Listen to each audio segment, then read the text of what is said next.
الحمد لله الذي لم يتخذ ولدا ولم يكن له شريك في الملك ولم يكن له ولي من الذل وكبره تكبيرا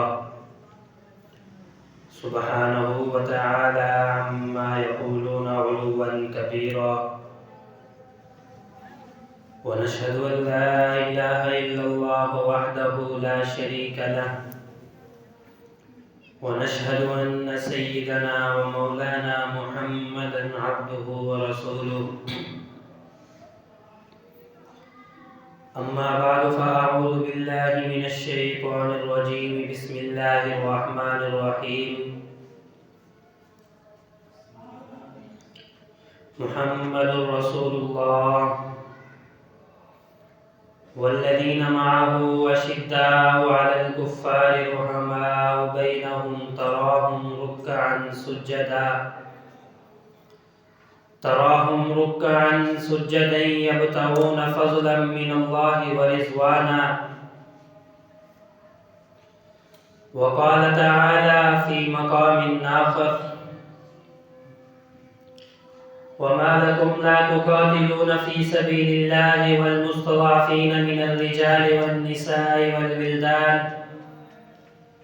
الذين يقولون ربنا أخرجنا من هذه القرية الظالم أهلها واجعل لنا من لدنك نصيرا واجعل لنا من لدنك وليا واجعل لنا من لدنك نصيرا وقال النبي صلى الله عليه وسلم إذا تركتم الجهاد فسلط الله عليكم الذلة وقال النبي صلى الله عليه وسلم الجهاد مختصر طريق إلى الجنة وقال النبي صلى الله عليه وسلم اعلموا أن الجنة تحت ظلال السيوف أو كما قال عليه الصلاة والسلام اللهم صل على سيدنا ومولانا محمد في أول كلامنا اللهم صل على سيدنا ومولانا محمد في أوسط كلامنا اللهم صل على سيدنا ومولانا محمد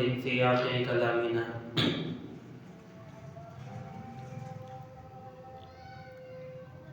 محترم بزرگوں، بھائیوں اور دوستوں، اللہ تبارک و تعالی نے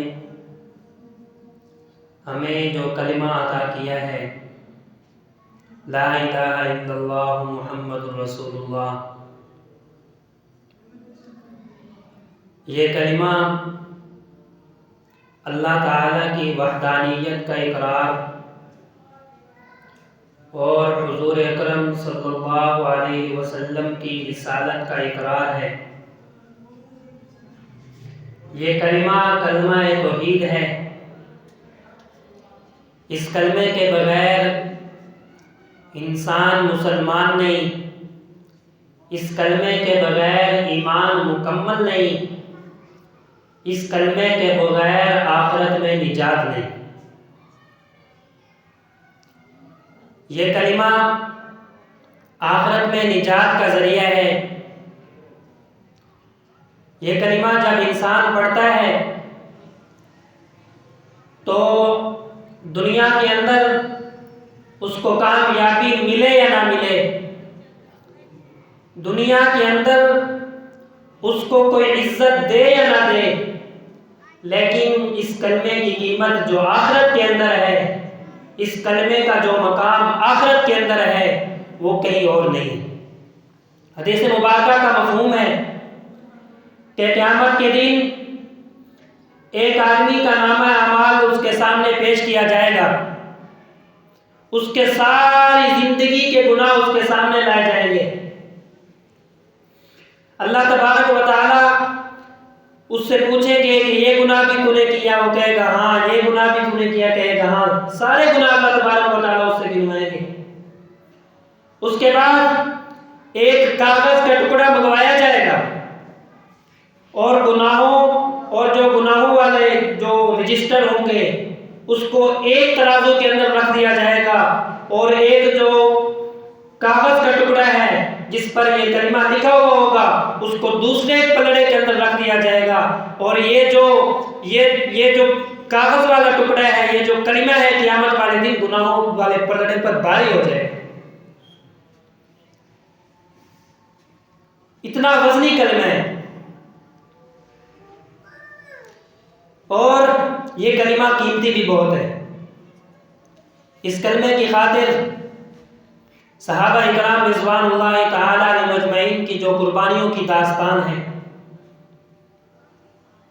حضرت بلال حبشی رضی اللہ تعالیٰ عنہ، حضرت خباب رضی اللہ تعالیٰ عنہ، حضرت مصعب بن عمیر رضی اللہ تعالیٰ عنہ، حضرت سمیہ رضی اللہ تعالیٰ عنہ، ان کی جو قربانیاں ہیں اس کلمے کی وجہ سے، وہ اس کلمے کی قیمتی ہونے کی ہمیں اس کلمے کی قیمتی ہونے کا بتاتی ہے کہ یہ کلمہ قیمتی کتنا ہے، اور ہمیں یہ قربانیاں سبق دیتی ہیں کہ سب کچھ جان مال اس کلمے سے زیادہ قیمتی ہے۔ حضور اکرم صلی اللہ علیہ وسلم نے جب کوہ صفا پر کھڑے ہو کر اس کلمے کی دعوت دی، لوگوں کو بتایا کہ جب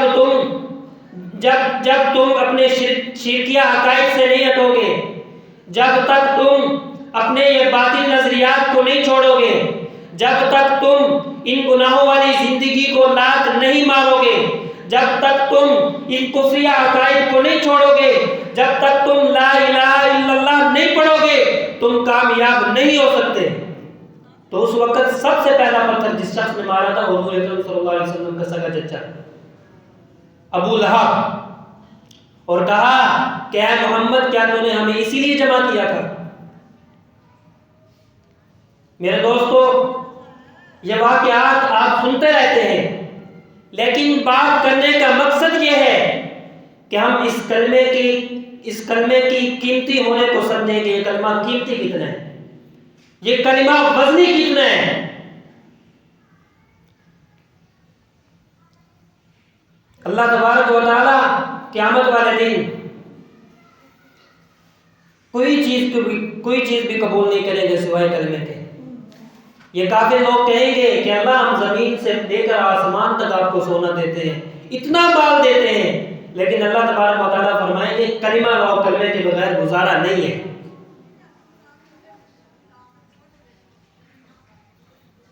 ایک آدمی کے پاس دنیا کا بینک بیلنس موجود ہو، دنیا کا مالدار ترین انسان ہو، لیکن اس کے پاس اگر کلمہ نہیں ہے تو اس کی مالداری کسی کے کام کی نہیں ہے۔ اور ایک آدمی کے پاس پہننے کے لیے کپڑے نہیں، رہنے کے لیے مکان نہیں، لیکن اس کے پاس لا الہ الا اللہ محمد رسول اللہ کی دولت موجود ہے، تو وہ دنیا کا سب سے بڑا کامیاب ترین انسان ہے۔ آج ہم اپنی زندگی کے اندر کلمہ تو پڑھتے ہیں، لیکن اس کلمے کے مقاصد کو، یہ کلمہ جو ہم سے تقاضا کرتا ہے، ہم ان تقاضوں کو پورا نہیں کرتے۔ کلمہ ہم سے نماز کا تقاضا کرتا ہے، تو چند لوگ ہیں جو نماز کے لیے آتے ہیں۔ آج آپ دنیا کے اندر مسلمانوں کی گنتی شمار کریں، مسلمانوں کے اعداد و شمار کریں، اور مسجدوں کا حال دیکھیں۔ مسجدوں کی ایک بڑی مسجد ہوگی، جامع مسجد ہوگی، لیکن نماز کے اندر ایک صف ہوگی یا 2 صفیں ہوں گی۔ کلمہ ہم سے جہاد کا تقاضا کرتا ہے، تو اس کے لیے بھی ہم کمزور ہیں، ہم ادھر بھی نہیں جاتے۔ علامہ اقبال نے کہا تھا، مسجد تو بنا دی شب بھر میں ایمان کی حرارت والوں نے، من اپنا پرانا پاپی ہے برسوں میں نمازی بن نہ سکا۔ ایک مسجد کو کافروں نے گرا دیا، اور فیصلہ یہ ہوا کہ اگر ایک رات کے اندر مسلمان اس مسجد کو تعمیر کر لے تو یہ مسجد مسلمانوں کی ہوگی، اور مسلمانوں نے ایک رات کے اندر پوری عمارت کھڑی کر دی، مسجد کو بنا دیا۔ علامہ اقبال نے بھی کہہ دیا، مسجد تو بنا دی شب بھر میں ایمان کی حرارت والوں نے من اپنا پرانا پاپی ہے برسوں میں نمازی بن نہ سکا. ایمان کی حرارت اتنی ہے کہ ہم نے مسجد ایک رات کے اندر کھڑی کر دی لیکن صدیاں گزر گئی ہے لیکن کوئی نماز پڑھنے کے لیے تیار نہیں.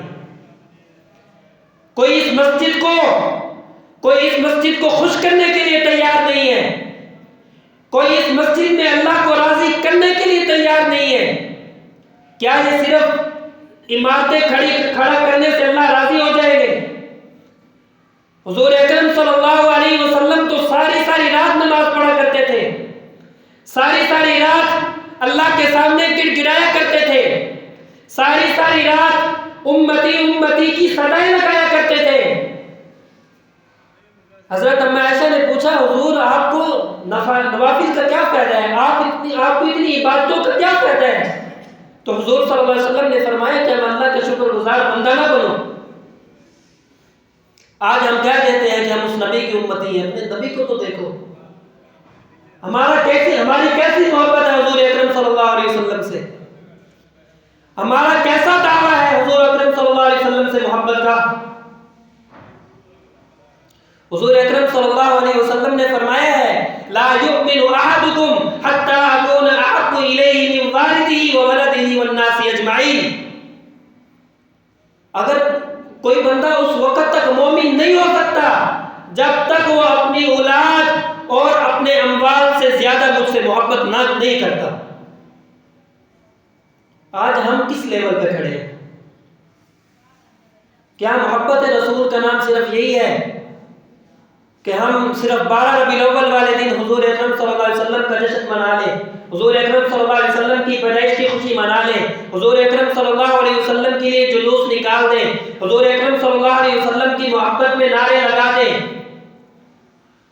میں یہ نہیں کہتا کہ آپ خوشی نہ منائیں, ضرور منائیں, لیکن حضور صلی اللہ علیہ وسلم نے جو کلمہ ہمیں دیا ہے لا الہ الا اللہ محمد رسول اللہ, اس کلمے کے تقاضوں کو پورا کرو.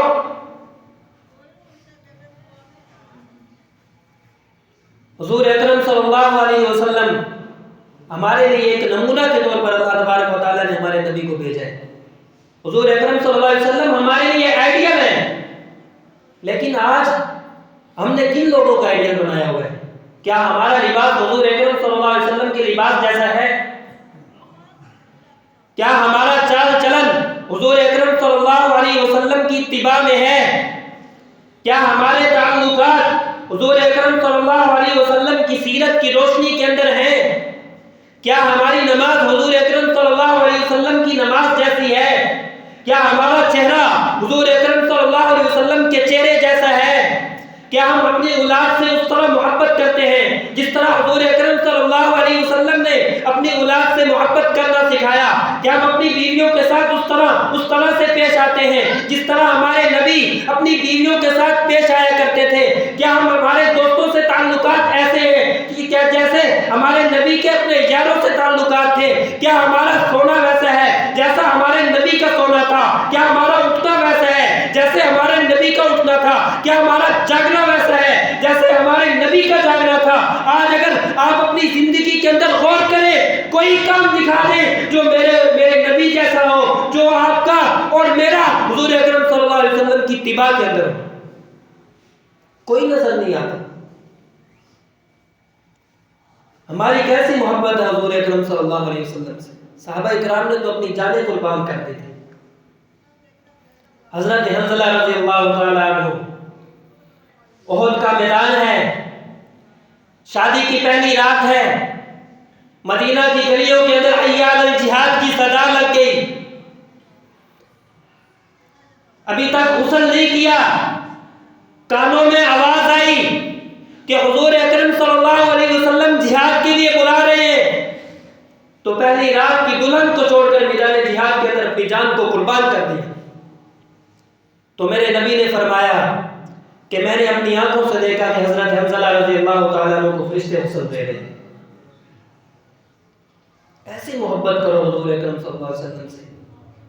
صحابہ اکرام کو تو دیکھو, صحابہ اکرام نے حضور اکرم صلی اللہ علیہ وسلم سے محبت کا حق ادا کر دیا.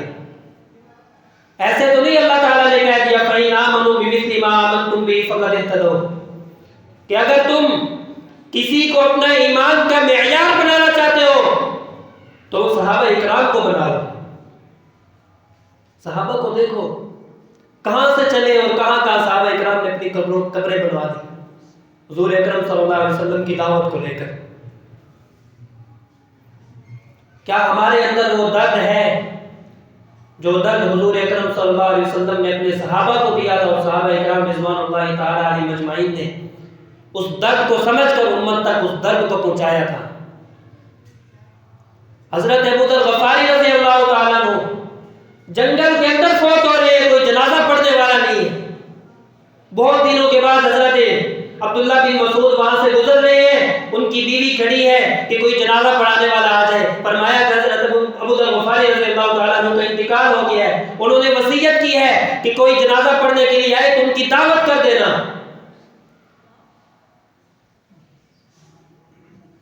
آج ہم اپنی زندگیوں کے اندر مست ہیں، اپنی 24 گھنٹے کی زندگی کے اندر ہم اپنے اللہ اور اللہ کے رسول کو کتنا ٹائم دیتے ہیں؟ ہم اپنے گریبان کے اندر جھانکیں، ہماری کوئی چیز بھی حضور اکرم صلی اللہ علیہ وسلم کی سیرت کے مطابق نہیں ہو رہی۔ حضور اکرم صلی اللہ علیہ وسلم نے ارشاد فرمایا کہ ایک وقت آئے گا کہ یہود و نصارہ کسی بل کے اندر گھسیں گے تو مسلمان بھی اسی طرف جائیں گے، شاید اسی میں کوئی خیر ہو۔ آج یہی حالت ہماری ہے، ہمارا کھانا پینا ان جیسا، یہود و نصارہ جیسا، ہمارا لباس ان جیسا۔ انہوں نے اگر کہیں سے کپڑا پھاڑ لیا، ہم نے اس کو فیشن سمجھ لیا، ہم نے بھی وہاں سے اپنا کپڑا پھاڑ لیا کہ شاید اس میں کوئی خیر ہو، شاید اس میں کوئی نیا فیشن ہو۔ اللہ کے نبی نے فرمایا کہ یہود و نصارہ اگر کسی بل کے اندر بھی گھسیں گے تو مسلمان بھی وہاں جانے کی کوشش کریں گے، شاید اس میں کوئی بھلائی ہو۔ آج یہی صورتحال ہے کہ ہم انہی کے نقش قدم پر چل رہے ہیں، حضور اکرم صلی اللہ علیہ وسلم کی سیرت کو چھوڑ کر۔ آج امت مسلمہ کی حالت آپ حضرات کے سامنے ہے۔ آج امت پوری دنیا کے اندر مظلوم ہے، پوری دنیا کے اندر۔ ایک وقت تھا کہ کوئی مسلمان کی طرف ٹیڑھی نگاہ نہیں ڈال سکتا تھا۔ ایک وقت تھا کہ جب ایک مسلمان کے خون کے بدلے میرے آقا علیہ الصلوۃ والسلام صحابہ اکرام سے موت کی بیعت لے رہے تھے۔ ایک وقت تھا کہ جب بنو قینقاع کے لیے حضور اکرم صلی اللہ علیہ وسلم ایک مسلمان بیٹی کی حرمت کے لیے بنو قینقاع کی طرف ایک لشکر روانہ فرما رہے تھے۔ ایک وقت تھا کہ غزوہ موتہ کے لیے حضور اکرم صلی اللہ علیہ وسلم کے قاصد کو جب شہید کر دیا گیا تھا، حضور اکرم صلی اللہ علیہ وسلم نے 3000 جاری تھاروں کو غزوہ موتہ کے لیے روانہ کر دیا تھا۔ ایک مسلمان کے خون کی قیمت حضور اکرم صلی اللہ علیہ وسلم نے ہمیں بتائی ہے کہ ایک مسلمان کے خون کی قیمت اتنی ہے کہ ہماری جانیں قربان ہو جائے، لیکن ایک مسلمان کے خون کا بدلہ لینا ضروری ہے۔ آج ایک نہیں ہے، آج اگر گنتی کی جائے مسلمانوں کی تو لاکھوں مسلمان ہیں جو مظلومیت کے شکنجے میں جکڑے ہوئے ہیں۔ ہزاروں بہنیں کافروں کی قید کے اندر ہیں۔ آج مسلمان ٹس سے مس نہیں ہوتا۔ اس وقت کے کافر جب حضور اکرم صلی اللہ علیہ وسلم نے قولوا لا الہ الا اللہ تفلحون کی دعوت دی تھی، اس وقت کے کافر ابو لہب کو تکلیف ہوئی تھی، اس نے پتھر مارے تھے، اس وقت طریقی تھی، جہالت تھی۔ آج جب ہر طرف طریقی ہے، جہالت ہے، ہر طرف امت مسلمہ مظلوم ہے، آج جب حضور اکرم صلی اللہ علیہ وسلم کی مٹی ہوئی سنت جہاد فی سبیل اللہ کی کوئی بات کرتا ہے تو کوئی پتھر مارتا ہے۔ اگر کوئی آج حضور اکرم صلی اللہ علیہ وسلم کے عہد کے زخموں کی بات کرتا ہے تو لوگ مخالف ہو جاتے ہیں۔ اگر آج کوئی حضور اکرم صلی اللہ علیہ وسلم میں حضور اکرم صلی اللہ علیہ وسلم کے خندق میں پیٹ پر پتھر باندھنے کی بات کرتا ہے تو لوگ مخالف ہو جاتے ہیں۔ اگر آج کوئی حضور اکرم صلی اللہ علیہ وسلم کے حنین کی بات کرتا ہے تو لوگ مخالف ہو جاتے ہیں۔ اگر آج کوئی حضور اکرم صلی اللہ علیہ وسلم کے خیبر کی بات کرتا ہے تو لوگ مخالف ہو جاتے ہیں۔ اگر آج کوئی حضور اکرم صلی اللہ علیہ وسلم کے بنو قریظہ کی بات کرتا ہے تو لوگ مخالف ہو جاتے ہیں۔ وجہ کیا ہے کہ ہم نے حضور اکرم صلی اللہ علیہ وسلم کی اس سنت کو زندہ پیچھا کیا ہے جس سنت کو حضور اکرم صلی اللہ علیہ وسلم نے فرمایا تھا کہ میری امت کی سیاحت جہاد فی سبیل اللہ کے اندر ہے.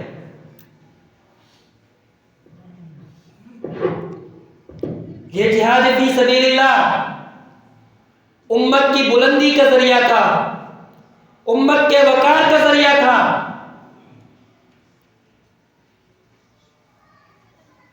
آج وہ وقار اگر ہم حاصل کرنا چاہتے ہیں، اگر ہم اپنی عظمت رفتہ کو بحال کرنا چاہتے ہیں تو ہمیں پھر انہی رستوں پر چلنا ہوگا. ہمیں حضور اکرم صلی اللہ علیہ وسلم کی بدن سے روشنی لے کر حضور اکرم صلی اللہ علیہ وسلم کے احد کے زخموں کو یاد کرنا ہوگا. ہمیں حضور اکرم صلی اللہ علیہ وسلم کے خندق کی طرح پیٹ پر پتھر باندھنے ہوں گے، بھوک برداشت کرنی ہوگی. آپ دیکھیں غزہ والوں کو، انہوں نے حضور اکرم صلی اللہ علیہ وسلم کے سیرت سے روشنی لے کر جب دفاعی جہاد کا آغاز کیا تو آج پورا ملت کفر پریشان ہے، پورا ملت کفر پریشان ہے. وہ نئی نئی سازشیں کرتا ہے، وہ نئے نئے معاہدے کرتا ہے کہ ان کو جنگ سے روکا جائے، ان کا یہ جہاد فی سبیل اللہ کے لیے اٹھایا جانے والا اقدام روکا جائے. اللہ تبارک و تعالیٰ نے طاقت رکھی ہے مسلمانوں کی، اللہ تبارک و تعالیٰ نے ثابت قدمی مسلمانوں کو عطا کی ہوئی ہے. اللہ تبارک و تعالیٰ نے فرمایا یا ایھا الذین آمنوا ان تنصروا اللہ ینصرکم ویثبت اقدامکم، کہ جب تم اللہ تبارک و تعالیٰ کے دین کی نصرت کے لیے نکل پڑو گے تو اللہ تبارک و تعالیٰ تمہاری مدد کرے گا. وَيُثَبِّتْ أَقْدَامَكُمْ، اور تمہارے قدموں کو جما دے گا، تمہیں ثابت قدمی عطا کرے گا. اہل فلسطین نے اس آیت پر عمل کیا تو اللہ تبارک و تعالیٰ نے ان کو قدموں کو جمایا کہ نہیں جمایا؟ ان کو ثابت قدمی عطا کی ہے نہیں کی؟ کہ پورا غزہ مسمار کر دیا گیا، 70,000 مسلمانوں کو شہید کر دیا گیا. لیکن آج بھی آپ ان کے ایمان کا اندازہ لگائیں، ان کی استقامت کا اندازہ لگائیں. اللہ تبارک و تعالیٰ نے کیسی استقامت دی ہے. ذرا سوچیں کہ اگر میں اور آپ ان کی جگہ پہ ہوتے کہ ہم یہ مناظر برداشت کر لیتے. آج تھوڑی سی سردی ہم سے برداشت نہیں ہوتی. پچھلے دنوں غزہ کے اندر طوفان آیا ہوا ہے، خیموں کے اندر تک پانی چلا گیا، خیموں کے اندر تک طوفانی بارش، اوپر سے مکان نہیں ہے، پہننے کے لیے کپڑے نہیں ہے، سردی سے بچنے کے لیے لباس نہیں ہے. پھر بھی اللہ تبارک و تعالیٰ نے انہیں ثابت قدمی عطا کی ہوئی ہے. یہ جہاد کا اعجاز ہے، یہ جہاد کا معجزہ ہے، یہ جہاد کا نتیجہ ہے کہ جب امت مسلمہ اپنے رب کو اپنی جان دینے کے لیے تل آتی ہے تو اللہ تبارک و تعالیٰ پھر وہی ثبت اقدامکم کے مناظر امت کو دکھاتے. اس لیے میرے دوستو، حضور اکرم صلی اللہ علیہ وسلم کی سیرت کو سمجھو، حضور اکرم صلی اللہ علیہ وسلم کی سیرت کو آئیڈیل بناؤ.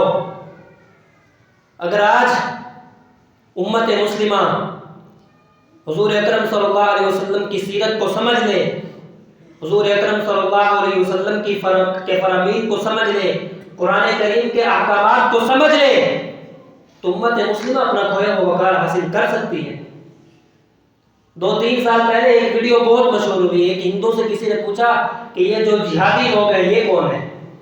اس نے آگے سے کہا کہ جو قرآن سمجھ لیتا ہے وہ جہادی بن جاتا ہے، جو قرآن سمجھ لیتا ہے وہ جہادی بن جاتا ہے. ایک کافر کو یہ پتہ ہے، ایک کافر کو یہ پتہ ہے کہ جو قرآن سمجھتا ہے وہ جہاد کا پکا عاشق بن جاتا ہے. جو قرآن کو پڑھتا ہے وہ اپنی جان اللہ تبارک و تعالیٰ کے لیے دینے کے لیے تیار ہو جاتا ہے. اور آج مسلمان اس بات کو سمجھنے کے لیے تیار نہیں. قرآن کی 558 آیات، سبحان اللہ، اللہ تبارک و تعالیٰ نے اتنا کھول کر جہاد کو بیان فرما دیا. ایک مسئلے کو اللہ تبارک و تعالیٰ نے قرآن کو بیان فرما دیا. میں بڑی ذمہ داری سے یہ بات کہنے لگا ہوں. اللہ تبارک و تعالیٰ نے نماز کا حکم قرآن میں دیا ہے، لیکن تفصیلات اللہ تبارک و تعالیٰ نے قرآن میں نہیں بیان فرمائی۔ حج کا حکم اللہ تبارک و تعالیٰ نے قرآن میں دیا ہے، لیکن تفصیلات آپ کو قرآن میں نہیں ملے گی، حدیث مبارکہ کے اندر ملے گی۔ روزے کا حکم قرآن میں ملے گا، لیکن تفصیلات نہیں ملے گی، حدیث مبارکہ کے اندر ملے گی۔ جہاد ہی ایک ایسا فریضہ ہے جس کا حکم بھی ملے گا اور اس کی تفصیلات بھی آپ کو قرآن کے اندر ملے گی۔ ایک ایک حکم کو اللہ تبارک و تعالیٰ نے قرآن مجید کے اندر بیان فرمایا، اتنا کھول کر بیان فرمایا ہے۔ آپ پڑھتے جائیں، آپ آئیں دورہ تفسیر آیات الجہاد کو ضرور پڑھیں، جس میں 558 آیات جہاد کا درس قرآن ہوتا ہے۔ الحمدللہ ہماری جماعت کافی عرصے سے یہ دورہ تفسیر کے ذریعے لاکھوں لوگوں تک جہاد فی سبیل اللہ کی دعوت پہنچا چکی ہے۔ آپ حضرات عزم کرتے ہیں انشاءاللہ اسی مسجد میں دورہ تفسیر ہوگا، انشاءاللہ ضرور شرکت کریں، عزم کرتے ہیں انشاءاللہ۔ اللہ تبارک و تعالیٰ قبول فرمائے۔ اللہ تبارک و تعالیٰ سے دعا ہے کہ اللہ تبارک و تعالیٰ ہمیں حضور اکرم صلی اللہ علیہ وسلم کی سیرت کو سمجھنے والا بنائے۔ وآخر دعوانا الحمدللہ رب العالمین۔